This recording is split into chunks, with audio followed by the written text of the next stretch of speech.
Yes. That's amazing. I know we've got to make sure that the labels are on. Being a new election administrator is a big challenge.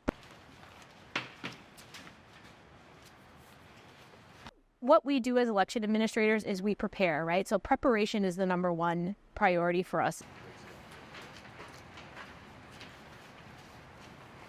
I've been here for a year and a half. I've run several elections. I did, my first federal citywide election. We were very successful.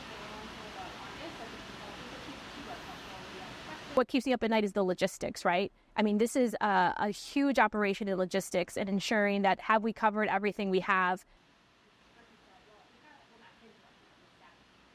I picked Paulina Gutierrez for the job because she was the most qualified person for the job.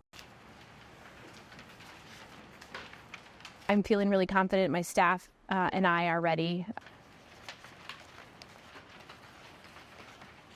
Any person who assumes the role of executive director of the Elections Commission would have to contend with some of the negative political vitriol that we've seen over the course of the last number of years, not just in Milwaukee or Wisconsin, but in our country, I think as a direct result of Donald Trump's involvement in our national politics.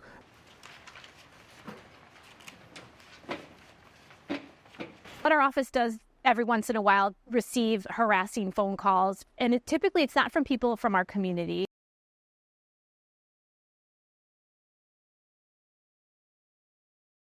Who ultimately wins the state is very likely to win the White House, right? And what happens in Milwaukee in terms of the voters in the city going to the polls, letting their voices be heard, that's going to play an outsized role because when Milwaukee turns out, that changes things in the state.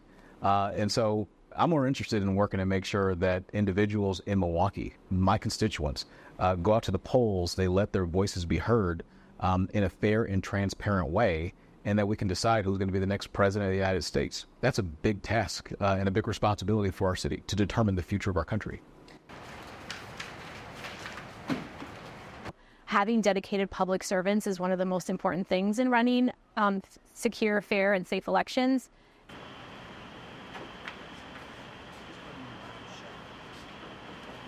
We have a significant amount of paper trail. We have lots of checks and balances. With all of the divisiveness that's happening across the country, it's so critical that we remember we have to work together.